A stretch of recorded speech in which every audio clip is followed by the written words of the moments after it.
You're listening to the Play Therapy Podcast with Dr. Brenna Hicks, your source for centered and focused play therapy coaching. Hi, I'm Dr. Brenna Hicks, and this is the Play Therapy Podcast. In today's episode, we are talking through reflective responding. That is Landreth's term for when you use specific phrases and specific skills to communicate that you are understanding the child, hearing the child, valuing the child.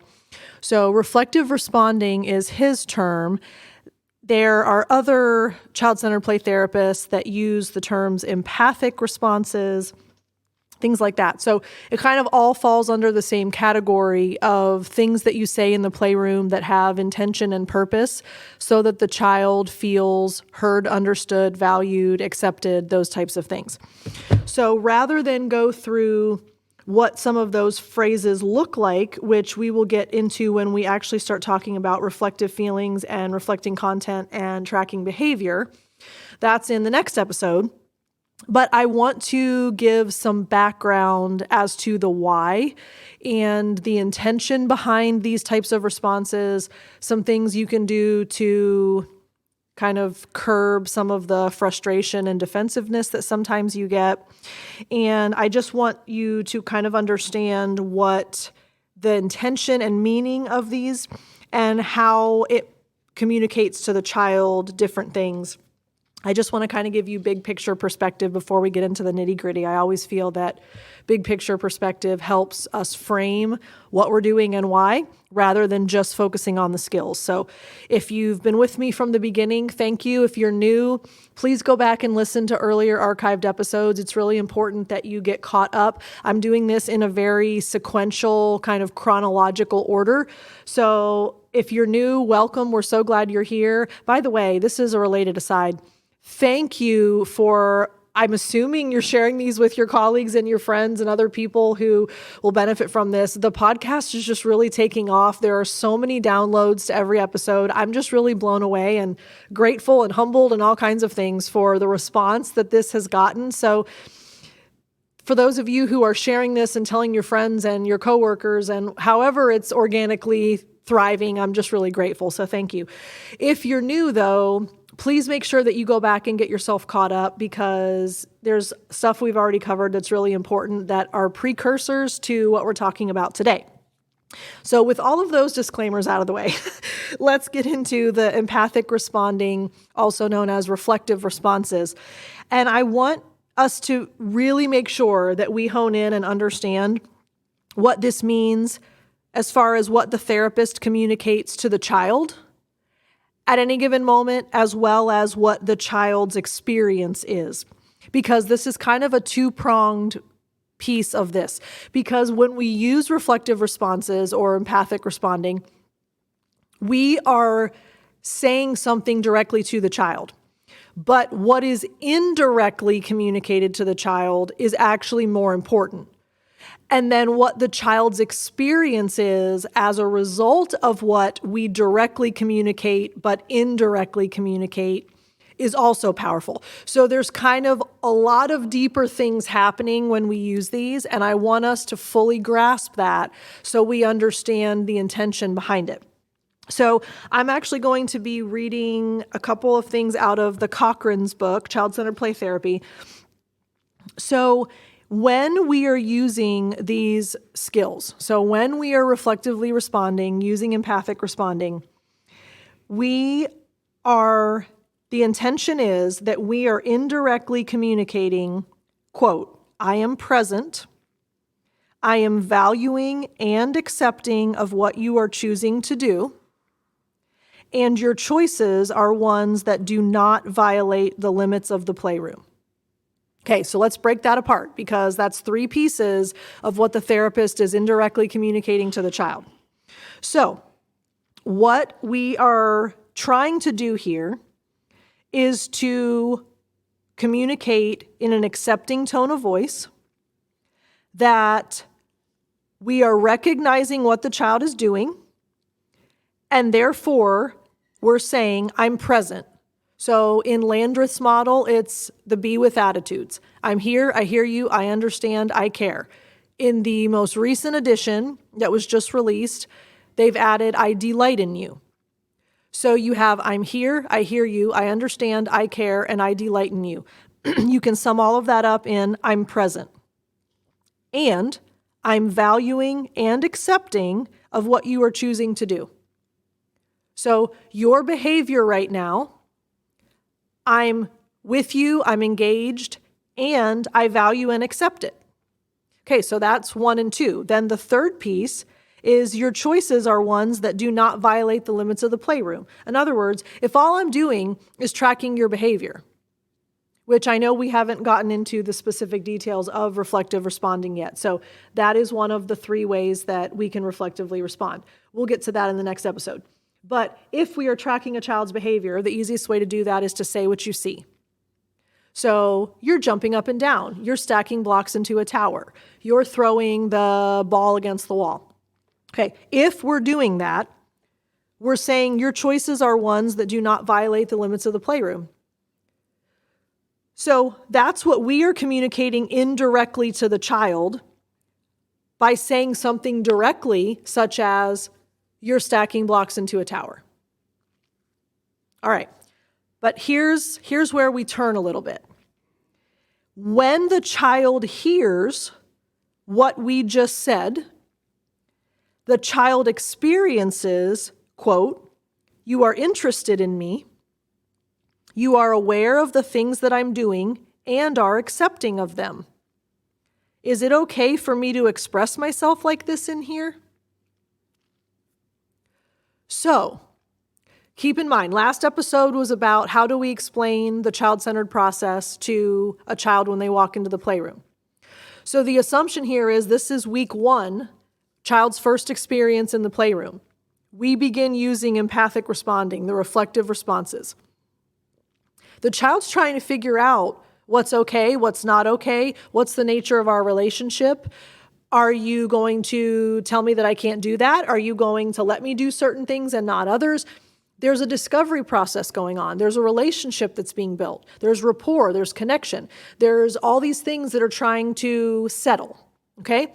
So when a therapist says, you're stacking blocks into a tower, that's a reflective response. But indirectly, we're saying, I'm present, I value and accept what you're doing, and your choices aren't violating limits. But what the child's experience is you're interested in me. Be with attitudes. I'm here, I hear you, I understand, I care, and I delight in you. You're interested. You're here, you hear me, you understand, you care, and you delight in me. Wow, you care, you're interested. That's powerful. Landreth talks a lot about just noticing a child is a powerful motivator of change. So you're interested in me, that's a big revelation for a child. Second, you're aware of what I'm doing and you accept it. You know that I'm stacking blocks. You know that I'm throwing a ball. You know that I'm stabbing a baby doll. You know that I'm doing whatever I'm doing, and you accept it. You accept those choices. But here's the unknown. Is it okay for me to express myself like this in here? Because in any other environment, in any other scenario, there would be limits set on many of the things that children do in the playroom. So they're trying to figure out the lay of the land, right? Okay, so that's how we communicate to the child directly and indirectly and what the child's experience is. Now, when the child continues to feel what they already have been feeling, and the therapist continues to use these reflective responses, another layer is brought in. So that looks like the therapist communicates, I understand the meaningfulness of this play to you, and you are fully valued and accepted, even when you express sides of yourself that others might reject. So let's look at those 3 components. So we went from, I'm present, I value and accept you, and your choices do not violate limits. Now we move into, I understand the meaningfulness of this play to you. You are fully valued and accepted. There's the consistency. I fully value, fully accept, unconditional love, unconditional acceptance. The tenets of child-centered play therapy. even when you express sides of yourself that others might reject. All right, so I understand the meaningfulness of this play to the child. This matters to you. This is important to you. You have to do this right now because this is significant. So play is meaningful and I get it. When you're stabbing a baby, when you're throwing things, when you're being mean, when you're fighting for power and control, when you're doing all of these things, I understand there's meaning there. So that's what is being communicated indirectly. You are fully valued and accepted is the second one. That's consistent with the first. And then finally, I do all of that even when you express sides of yourself that others might reject. Because they are not able to do the things that they do in the playroom, in other environments, in other relationships, in other scenarios. And they would almost always be corrected, disciplined, reprimanded. There would be a consequence of sorts for doing the things that they need to do in the playroom anywhere else. So when the therapist indirectly says, you're expressing sides of yourself that others might reject. When you order me around, no one else would tolerate that from you. But I understand the meaningfulness of this play. You're fully valued and accepted, even when you express sides of yourself that others would reject. Even when you order me around, even when you are a dictator, even when you handcuff me, even when you throw things at me, even when you stab the baby, even when you break a toy, even when you damage my wall, even when you pour sand all over the floor. The list goes on and on and on, dysregulated behavior examples.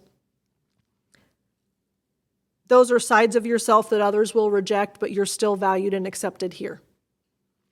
Gosh, isn't that powerful? So, what does the child experience then?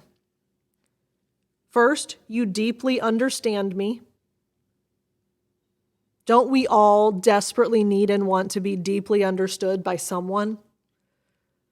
So, the child's experience is you deeply understand me.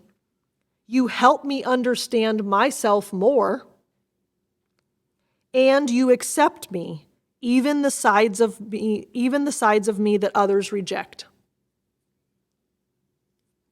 You deeply understand me. You help me understand myself more. You accept me, even the sides of me that others reject. And here's the conclusion of those three experiences. And I feel safe in expressing myself in here. That's the goal. I feel safe in expressing myself in here because of all of these indirect communications that have come from the therapist, just from using empathic responding, just from using reflective responses. The child indirectly gets these things communicated and experiences all of these pieces to where they conclude, I feel safe in expressing myself in here. That is exactly what we want. All of the skills that we have in our arsenal, all of the tools in our tool belt that come from the child-centered play therapy model, they are all designed with purpose and intention so that the child feels safe in expressing themselves in the playroom. Why? Because there's no place like it on earth. The rules are different, the relationship is different, the communication is different, the expectations are different, everything is different. So therefore, I'm able to do what I need to do, complete the work that I need to complete, and evolve and change and grow as I need to, because the elements are all present so that that can happen. It's absolutely incredible. So as we move into the next episode, when we start talking about what do empathic responses look like, what do those reflective responding skills look like in the playroom, in any given scenario, we always fall back on what is the intention. Because I can train people all day long to reflect feelings, reflect content, track behavior. In fact, I do. I train therapists, I train parents, I train a lot of people to use these skills.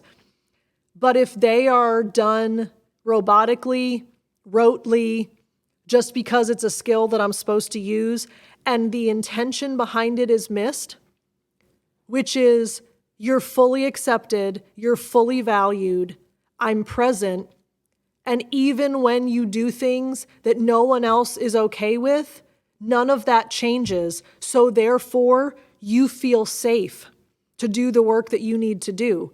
That's the why. We can use skills all day long, but the skills are only half of, probably not even. If I had to give you a ratio, it's probably not half. That's only a fraction of the significance of why we do this in the playroom.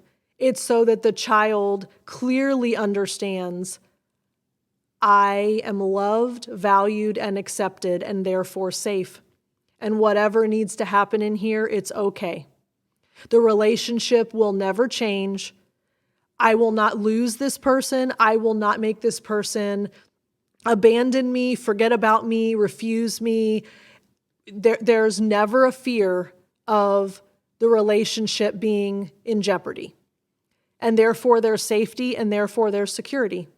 And that's one of the things that Landreth talks about all the time, is that limits provide safety and security. And when there is no limit, there is no safety and security.